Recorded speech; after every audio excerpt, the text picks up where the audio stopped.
Matter is made up of atoms and molecules அப்படிங்கிறோம். Atom have particles like electrons, protons and neutrons. Atomsல என்ன இருக்கும்? Electrons, protons, neutrons இருக்கும். Already நமக்கு தெரியும் எலக்ட்ரான்ஸ்னால் negative charge, protons positive charge, neutrons அப்படிங்கிறது neutral particles அப்படிங்கிறது தெரியும். இதில் பார்த்தீங்கன்னா எலக்ட்ரிக் கரண்ட் வந்துட்டு மூவிங் எலக்ட்ரிக் சார்ஜஸ் அப்படின்ட்டு சொல்கிறோம். எலக்ட்ரிக் கரண்ட் எப்படி இருக்குங்கிறாங்க? மூவிங் எலக்ட்ரிக் சார்ஜஸ் அப்படின்னு சொல்கிறோம். இப்போது இதில் எலக்ட்ரிக் சர்க்கியூட் என்ன அப்படிங்கிறது, எலக்ட்ரிக் சார்ஜஸ் என்ன, மெஷரிங் எலக்ட்ரிக் சார்ஜ் அப்படிங்கிறத பார்க்க போகிறோம். எலக்ட்ரிக் சார்ஜஸ் அப்படின்னா என்ன? If an electron is removed from the atom becomes positively charged, then it is called positive ion. அப்போது எலக்ட்ரான் வந்து அந்த ஆட்டம்லேருந்து ரிமூவ் ஆச்சு அப்படின்னா அந்த ஆட்டம் என்னவா சேஞ்ச் ஆகுதுங்கிறாங்க? பாசிட்டிவாக சார்ஜ் ஆகும். ஸோ பாசிட்டிவ் சார்ஜாக சேஞ்ச் ஆகும் அந்த ஆட்டம். ஸோ அதுதான் என்ன சொல்கிறோம் நம்ம? பாசிட்டிவ் அயான் அப்படின்னு சொல்கிறோம். ஸோ இதில் வந்து மெனி எலக்ட்ரான்ஸ் வந்து என்னவாக இருக்கும்? பாசிட்டிவ் சார்ஜ் ப்ரோட்டான்ஸ் ஆகும். சம் எலக்ட்ரான்ஸ் வந்துட்டு நியூட்ரலாகவும் இருக்கும். இப்போ எலக்ட்ரான்ஸ் வந்து அந்த ஆட்டம்லேருந்து ரிமூவ் ஆகும்போது தான் அந்த ஆட்டம் வந்து பாசிட்டிவ் அயானாக சேஞ்ச் ஆகுது. அதே மாதிரி எலக்ட்ரான்ஸ் வந்து added in excess to an atom, the atom is negatively charged, then it is called negative ion அப்படின்னு சொல்கிறோம். எலக்ட்ரான் வந்து அங்கே வந்து நல்லா பார்த்துக்கோங்க, பாசிட்டிவ் அயான் அப்படின்னா எலக்ட்ரான் வந்து ரிமூவ் ஆகுது. இங்கே வந்து எலக்ட்ரான் வந்து added to an atom, that is known as what? Negatively charged and it is called negative ion அப்படின்னு சொல்லுவோம். ஸோ இதுக்கு நிறைய நம்ம பார்த்திங்கன்னா எலக்ட்ரான் நல்லா ஞாபகம் வச்சுக்கணும். பாசிட்டிவ் சார்ஜ் அப்படின்னா எலக்ட்ரான் வந்துட்டு ரிமூவ் ஆகும், இதில் வந்து ஆட் ஆகும் அப்படிங்கிறத பார்க்கலாம். இதுக்கு எக்ஸாம்பிளுக்கு இப்போது ஒரு நமக்கு நல்லாவே தெரியும், இந்த டிவிலலாம் கூட ஆட்லலாம் பார்த்துருப்பீங்க. ஒரு மணி வந்து மிஸ் ஆகிடும், அந்த மணியை எடுக்கிறதுக்காக கோமை வந்து ரப் பண்ணிவிட்டு அதை வந்து எடுப்பாங்க இல்லையா? அதே மாதிரி இங்கே ஒரு ஸ்மால் எக்ஸ்பெரிமெண்ட்டை நம்ம பார்க்குறோம். ஸ்மால் எக்ஸ்பெரிமெண்ட்டை ஒரு பிளாஸ்டிக் கோம் வச்சு பண்ண போகிறோம். பிளாஸ்டிக் கோம் வந்து நம்ம ட்ரை ஹேரில் நல்லா ப்ரெஸ் பண்ணிவிட்டு அதை கோம் பண்ணிவிட்டு அதை வந்து ஸ்மால் பீசஸ் ஆஃப் பேப்பரில் போட்டோம்னா அந்த பீசஸ் ஆஃப் பேப்பர் வந்துட்டு அட்ராக்ட் பண்ணும். ஸோ இது வந்து எதனால் நடக்குது அப்படிங்கிறது உங்களுக்கு முன்னாடி நீங்கள் லோயர் கிளாஸஸ்லாம் படிச்சிருப்பீங்க. when you rub the comb vigorously, electrons from your hair leave and accumulate on the edge of the comb. நம்ம வந்து கோமில் வைக்ரஸாக வந்து டச் பண்ணும்போது அங்கே என்ன ஆகும் அப்படின்னா எலக்ட்ரான்ஸ் வந்துட்டு லீவ் ஆகி accumulate on the edge of the கோமில் போயிட்டு எலக்ட்ரான்ஸ் வந்து அக்குமுலேட் ஆகிடும் அப்படிங்கிறோம். Your hair is now positively charged and as it has lost electrons அந்த comb is negatively charge at as it has gained electrons. இப்போ வந்து hair வந்து positive charge ஆகும். பாசிட்டிவ் சார்ஜ் அப்படின்னா என்ன பண்ணணும்? எலக்ட்ரான்ஸை லாஸ் பண்ணணும். அதே மாதிரி கோம் வந்து நெகட்டிவ்லி சார்ஜ்டு அப்படிங்கும்போது இது வந்து கோம் வந்து என்ன பண்ணுது? Gained electrons. சரியா? ஸோ இதுதான் இங்கே நடக்கும் நமக்கு. Next we are going to see measuring electric charge. Measuring electric charge அப்படின்னா electric charge is measured in coulomb and the simple for the coulomb is C. Electric charge வந்து எதில் measure பண்ணுறோம்? நம்ம கூலுமில் மெஷர் பண்ணுறோம். சிம்பிள் வந்துட்டு C அப்படின்னு சொல்கிறோம். The charge is equal to 1.6 into 10 power minus 19 coulombs. Here Q is referred as electric charge, that is equal to NE. Q is equal to charge அப்படின்னு சொல்லலாம். N அப்படிங்கிறது ஈங்கிறது எலக்ட்ரான்ஸ், N அப்படிங்கிறது whole number, அதாவது total number of எலக்ட்ரான்ஸை measure பண்ணுறதுனால NE அப்படின்னு சொல்கிறோம். Here mu c is equal to 10 power minus 6 coulombs. So Nc is equal to 10 power minus 9 and Pc is equal to 10 power minus 12 coulombs. So mu அப்படின்னா microns, அதாவது Coulomb's வந்து பார்த்திங்கன்னா இதில் என்கிறது whole நம்பர்னு அப்படின்னு சொன்னோம் இல்லையா? அப்போ மைக்ரோ கூலும் அப்படின்னு சொல்கிறோம் மியூசி அப்படிங்கிறத. அப்போ nC is equal to 10 power minus 9 அப்படிங்கிறோம் and pC is equal to 10 power minus 12 coulombs அப்படின்னு சொல்லுவோம். ஸோ அப்போது சிஸ்டம் ஹாஸ் 2 சார்ஜஸ் அப்படின்னா +5 அண்ட் 2C அப்படிங்கிறது தான் அந்த சிஸ்டமோட 2 charges. So the force existing between the charges is called electric force. So we are going to see now electric force. Electric force அப்படின்னா என்ன? The force existing between the charges is called as electric force. என்னென்ன force இருக்கும் electric force அப்படின்னு பார்த்தோம்னா, repulsive force அப்படின்னு சொல்லுவோம், attractive force அப்படின்னு சொல்லுவோம். ரிப்பல்சிவ் அப்படின்னா என்ன? Like charges. இப்போ எலக்ட்ரிக் ஃபோர்ஸை வந்து 2 சார்ஜஸ் இருக்குங்கிறோம். ரிப்பல்சிவ் ஃபோர்ஸஸ் அப்படிங்கும்போது லைக் சார்ஜஸ்மோ, அட்ராக்டிவ் ஃபோர்ஸஸ் அப்படிங்கும்போது அன்லைக் சார்ஜஸ். சரியா? எலக்ட்ரிக் ஃபோர்ஸில் எத்தனை சார்ஜ் இருக்குது? Repulsive force and attractive force. Repulsive ஃபோர்ஸ்னால் லைக் சார்ஜஸ், அட்ராக்டிவ் ஃபோர்ஸ்னால் அன்லைக் சார்ஜஸ். அதாவது லைக் சார்ஜஸ் இருக்கிறது. லைக் சார்ஜஸ் அப்படின்னா லைக் சார்ஜஸில் பாசிட்டிவ் ஆர் நெகட்டிவ் இருக்கிறது தான் லைக் சார்ஜஸ். அதே மாதிரி அன்லைக் சார்ஜஸ் அப்படின்னு சொன்னோம்னா அதில் வந்து பார்த்திங்கன்னா பாசிட்டிவ் அண்டு நெகட்டிவ் இருக்கும். ஸோ இப்போ the factors depend on its electrostatic force between 2 charges. என்னென்ன ஃபேக்டர்ஸ் இருக்குது எலக்ட்ரோஸ்டாட்டிக் ஃபோர்ஸ்க்கு இடையில் அப்படின்னு பார்த்தோம்னா, value of charges of them and distance, nature of the medium. எதை டிபெண்ட் பண்ணியிருக்கோம்? Value of charges, distance, nature of the medium. இந்த பிக்சரில் பாருங்கள், இந்த பாசிட்டிவ் நெகட்டிவ் இருக்கிறது லைக் சார்ஜஸ். லைக் சார்ஜஸ்னால் சேம் சார்ஜஸ். அதே அன்லைக் சார்ஜஸ் அப்படின்னா பாசிட்டிவ் அண்ட் நெகட்டிவ். ஸோ இதுதான் வந்துட்டு ரிப்பல்சிவ் ஃபோர்ஸ்க்கும் அட்ராக்டிவ் ஃபோர்ஸ்க்கும் example. Next, what is the electric field? Electric ஃபீல்டுனா என்னங்கிறத பார்க்க போகிறோம். The region in which a charge experiences electric force forms the electric field around the charge. So அந்த electric ஃபோர்ஸுக்குள்ளே என்ன சார்ஜை வந்து நம்ம எக்ஸ்பீரியன்ஸ் பண்ண போகிறோம் அப்படிங்கிறது தான் electric field around the charge அப்படின்னு சொல்கிறோம். அதுக்குள்ளே என்ன இருக்குங்கிறத எக்ஸ்பீரியன்ஸ் பண்ண போகிறது தான் எலக்ட்ரிக் ஃபீல்டு அப்படிம்போம். Often electric field E is represented by lines and arrowheads indicating the direction of the electric field. Electric ஃபீல்டில் வந்துட்டு எலக்ட்ரிக் ஃபீல்டை ஈன்ற லெட்டரில் நோட் பண்ணுவோம். அந்த ஈன்ற லெட்டரில் அந்த எலக்ட்ரிக் ஃபீல்டு வந்து லைன்ஸும் ஆரோஹெட்டும் இருக்கும். அந்த லைன்ஸ் வந்து பார்த்திங்கன்னா எலக்ட்ரிக் ஃபீல்டை ரெப்ரசன்ட் பண்ணுது. ஆரோஹெட்ஸ் வந்து direction of the electric field. The direction of the electric field is the direction of the force that would act on a small positive charge. Direction of the electric field வந்து அங்கே என்னவா act ஆகுது? Small positive சார்ஜாக act ஆகும். The lines representing the electric field are called electric lines of force. என்ன லைன்ஸை represent பண்ணுறோமோ அதுதான் எலக்ட்ரிக் லைன்ஸ் ஆஃப் ஃபோர்ஸ் அப்படின்னு சொல்கிறோம்.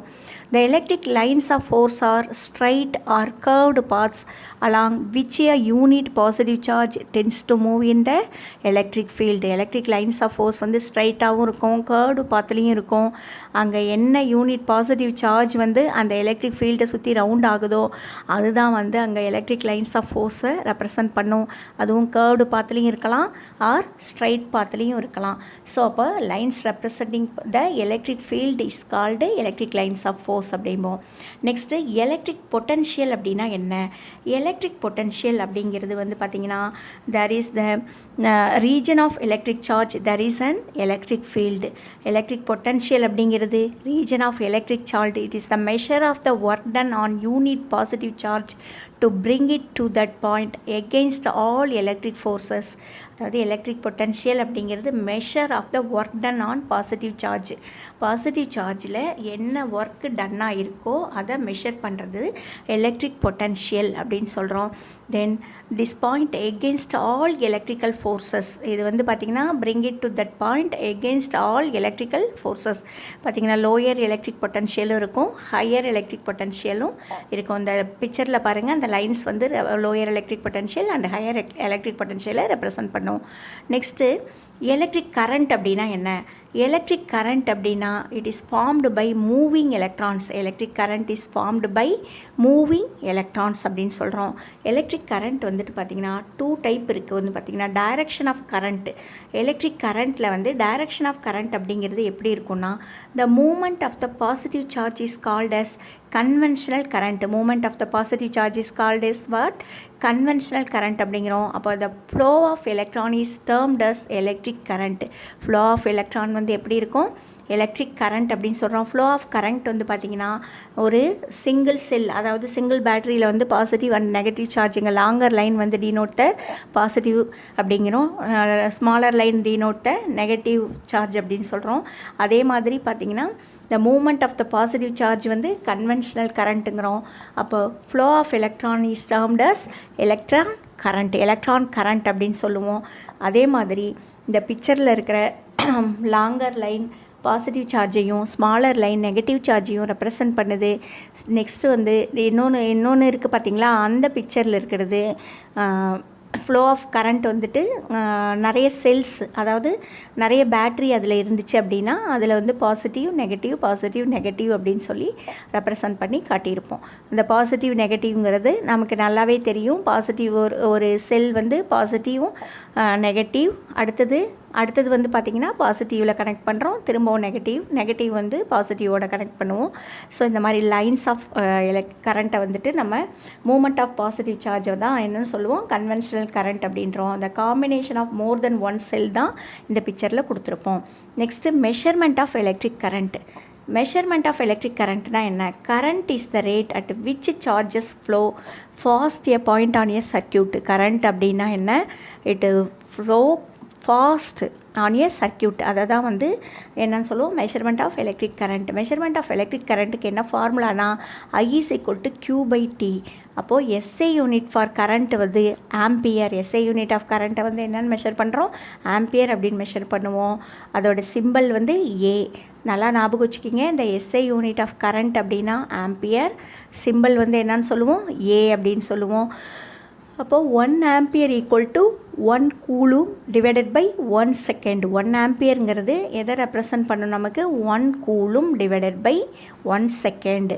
அதை வந்து எப்படி நம்ம குறிக்கலாம் அப்படின்னா, ஐங்கிறது எலக்ட்ரிக் கரண்ட்டுன்னு சொன்னோம் இல்லையா, அதுக்கு பதிலாக தான் 1 ஆம்பியர் போடுறோம். கியூக்கு பதிலாக 1 கூலும், அதே மாதிரி டைம் வந்து 1 செகண்ட் அப்படின்னு சொல்லுவோம். ஸோ இதை வந்து எப்படி நம்ம சேஞ்ச் பண்ணிக்கலாம், 1 ஆம்பியர் = 1 ஆம்பியருக்கு பதிலாக சிம்பிள் போட்டோம்னா 1 ampere A is equal 1A is equal to 1C divided by 1S, that is equal to 1CS minus 1 அப்படின்னும் நம்ம மெஷர் பண்ணிக்கலாம். அப்போ எலக்ட்ரிக் கரண்ட்டை எப்படி மெஷர் பண்ணுறதுங்கிறத ஒரு இந்த இன்ஸ்ட்ருமெண்ட் கொடுத்துருக்காங்க இல்லையா, இங்கே பார்த்தீங்கன்னா இந்த பிக்சரில் இருக்கிறது தான் அம்மீட்டர். அந்த அம்மீட்டர் அப்படிங்கிறது that is an instrument used to measure the strength of the electric current in an electric circuit. Ammeter அப்படிங்கிறது ஒரு instrument used to measure the strength of the electric current in an electric circuit. அம்மீட்டருங்கிற இன்ஸ்ட்ருமெண்ட்டை use பண்ணி தான் electric current அந்த சர்க்யூட்டில் எவ்வளோ வந்து ஃப்ளோ ஆகுது அப்படிங்கிறது அங்கே ஒரு அந்த பிக்சரில் பார்த்தீங்கன்னா சர்க்யூட்டோட கொடுத்துருப்பாங்க. அந்த சர்க்யூட்டில் அம்மீட்டர் கனெக்ட் பண்ணிட்டோம் அப்படின்னா அந்த அம்மீட்டரில் இருக்க நீடில்ஸ் வந்து நமக்கு என்ன இருக்குது என்ன கரண்ட் அங்கே ஃப்ளோ ஆகிருக்கு அப்படிங்கிறத நமக்கு மெஷர் பண்ணி காட்டும். Next we are going to see electrical energy, அதாவது எலக்ட்ரோமோட்டிவ் ஃபோர்ஸ் அப்படிங்கிறத எப்படி நம்ம மெஷர் பண்ண போகிறோம். எலக்ட்ரோமோட்டிவ் ஃபோர்ஸ் அப்படின்னா EMF of an electrical energy source is 1 volt if 1 joule of work is done by the source to drive 1 coulomb of charge completely around the circuit. EMF அப்படிங்கிறது electromotive force அப்படின்னு சொல்லுவோம். அந்த electromotive ஃபோர்ஸில் electrical energy source 1 volt 1 joule of work வந்து done ஆகுது அப்படின்னு சொல்லுவோம். அப்போது 1 voltல 1 joule of work டன் ஆகும்போது அங்கே 1 coulomb of charge வந்து கம்ப்ளீட்டாக அந்த சர்க்யூட்டில் அரவுண்ட் ஆகிட்டுருக்கோம். That is called as EMF. EMF அப்படின்னா எலக்ட்ரோமோட்டிவ் ஃபோர்ஸ். இதுக்கு எக்ஸாம்பிளாக இந்த பம்ப் வாட்டர் சிஸ்டம் கொடுத்துருப்பாங்க. அதில் வந்து பார்த்திங்கன்னா பேட்ரி எலக்ட்ரிக் நெட்வொர்க் கனெக்ட் ஆகிருக்கும்.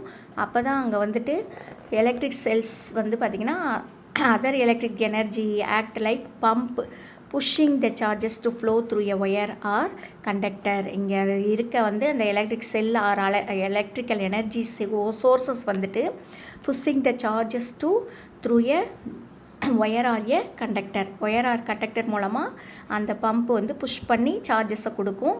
ஸோ அந்த pumping action of the electrical energy source is made possible by the electromotive force அப்படிங்கிறோம். ஸோ த எலக்ட்ரோமோட்டிவ் ஃபோர்ஸ் வந்துட்டு இஎம்எஃப் அப்படின்னு சொல்லுவோம். EMF of an electrical energy அப்படிங்கிறது இங்கே வந்துட்டு நமக்கு W அப்படின்னு நோட் பண்ணிக்க போகிறோம். Next we are going to see potential difference. The potential difference between 2 points in an electric field is defined as the amount of work done in moving a unit positive charge from one point to the other against the electric force. Potential difference அப்படின்னா the potential difference between 2 points in an electric field is defined as the amount of work done. அங்கே வந்து 2 பாயிண்ட்ஸுக்கு இடையில் என்ன amount of work வந்து ton ஆகிருக்கு, அது moving a unit positive charge from one point to the other against electric force அப்படின்னு சொல்கிறோம்.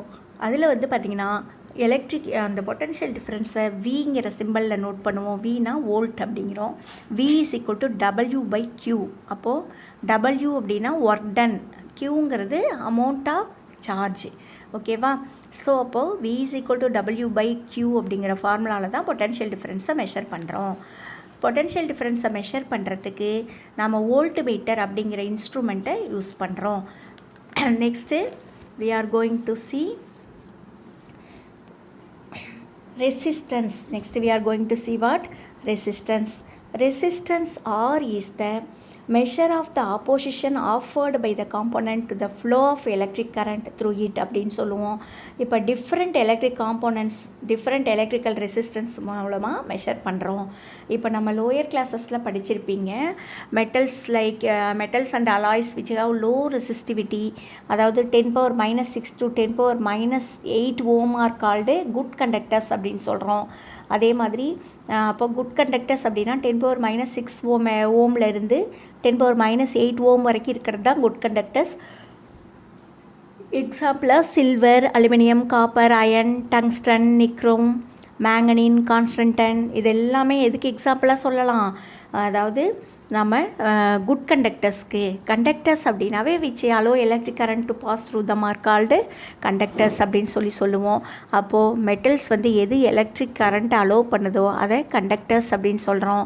அதே மாதிரி எக்ஸாம்பிளாக சில்வர், அலுமினியம், காப்பர், அயன் இது எல்லாமே எதுக்கு எக்ஸாம்பிள் நம்ம சொல்கிறோம்? Good கண்டக்டர்ஸ்க்கு example.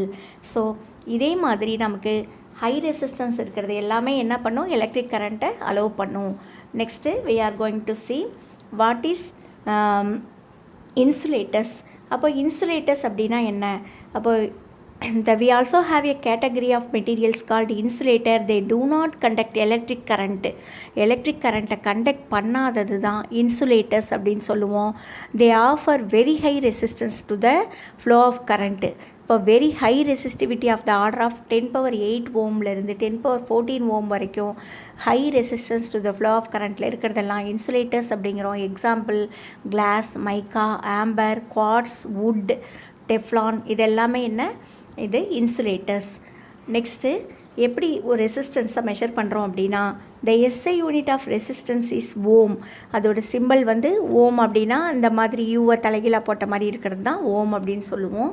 இதில் 1 ohm is the resistance of component when the potential difference of 1 volt applied across the component drives a current of 1 ampere through it. 1 ohm அப்படிங்கிறது resistance of component when the potential difference of 1 volt applied across the componentக்கு இடையில் potential difference வந்து 1 volt அங்கே apply பண்ணும்போது it drives the current of 1 ampere through it. அதில் current வந்து 1 ampere flow ஆச்சு அப்படிங்கும்போது எவ்வளோ அங்கே வந்து பொட்டென்ஷியல் டிஃப்ரென்ஸ் கிடைக்குதோ அதை தான் என்ன சொல்லுவோம்? நம்ம ரெசிஸ்டன்ஸ் அப்படின்னு சொல்கிறோம். அதே மாதிரி இந்த ரெசிஸ்டரில் வந்து பார்த்திங்கன்னா component used for providing resistance are called resistors. எந்தெந்த காம்போனண்ட்டில் ரெசிஸ்டன்ஸை ப்ரொவைட் பண்ணுதோ அது எல்லாமே என்னென்னு சொல்லுவோம், ரெசிஸ்டர்ஸ் அப்படிங்கிறோம். The resistors can be fixed or variable. Resistors வந்து எப்படி இருக்கலாம், ஃபிக்ஸட் ரெசிஸ்டராகவும் இருக்கலாம், வேரியபிள் ரெசிஸ்டராகவும் இருக்கலாம். பார்த்திங்கன்னா அதோட சிம்பிள் கொடுத்துருக்காங்க பாருங்கள், ஃபிக்ஸடு, வேரியபிள். அதே மாதிரி இன்னொன்று என்னென்னா ரியோஸ்டாட். இது எல்லாமே எதை நமக்கு கொடுக்குது, ரெசிஸ்டன்ஸை கொடுக்குது. அதனால் இதுக்கு என்ன பேருனா ரெசிஸ்டர்ஸ் அப்படின்னு சொல்லி நேம் கொடுத்துருக்கோம். Next we are going to see electric circuit diagram. electric circuit diagram எப்படி ட்ரா பண்ண போகிறோம் அப்படின்னு பார்த்தோம்னா, ஒரு கான்ஸ்டன்ட் டெம்பரேச்சர் இருக்கும்போது இந்த ஸ்டெடி இப்போது நம்ம ஓம்ஸ் லா பார்க்குறோம். ஓம்ஸ் லா அப்படிங்கிறது at a constant temperature the steady current flowing through a conductor is directly proportional to the potential difference between the two ends of the current conductor. இப்போது constant temperature flow ஆகுது, அங்கே steady current flowing through a conductor is directly proportional to the potential difference. அதாவது constant temperatureல steady current flow ஆகும்போது I proportional to V அப்படின்னு சொல்கிறோம். அப்போ I is equal to V by R. I is equal to what? V by R. So அதுதான் வந்து Ohm's law. இந்த SI unit of ரெசிஸ்டன்ஸை use பண்ணி நம்ம என்ன இது பண்ண போகிறோம், சைமன் ஓம் அப்படிங்கிற சயின்டிஸ்ட் வந்து ஓம்ஸ் லாவை கொடுத்துருக்காரு. அந்த ஓம்ஸ் லா மூலமாக கான்ஸ்டன்ட் டெம்பரேச்சரில் ஸ்டெடி கரண்ட் ஃப்ளோ ஆகும்போது the conductor is directly proportional to the potential difference between the two ends of the conductor.